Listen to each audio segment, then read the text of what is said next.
اور ان میں بعض ایسے ہیں کہ تمہاری طرف کان لگاتے ہیں، تو کیا تم بہروں کو سناؤ گے اگرچہ کچھ بھی سنتے سمجھتے نہ ہو؟ اور بعض ایسے ہیں کہ تمہاری طرف دیکھتے ہیں، تو کیا تم اندھوں کو رستہ دکھاؤ گے اگرچہ کچھ بھی دیکھتے بھالتے نہ ہو؟ اللہ تو لوگوں پر ذرا بھی ظلم نہیں کرتا، لیکن لوگ خود ہی اپنے آپ پر ظلم کرتے ہیں۔ اور جس دن اللہ ان کو جمع کرے گا تو وہ دنیا کی نسبت ایسا خیال کریں گے کہ گویا وہاں گھڑی بھر دن سے زیادہ رہے ہی نہیں تھے، اور آپس میں ایک دوسرے کو شناخت بھی کریں گے۔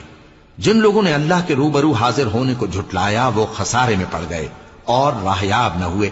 اور اے پیغمبر، اگر ہم کوئی عذاب جس کا ان لوگوں سے وعدہ کرتے ہیں تمہاری آنکھوں کے سامنے نازل کریں یا اس وقت جب ہم تمہیں اٹھا لیں، بہرحال ان کو ہمارے ہی پاس لوٹ کر آنا ہے۔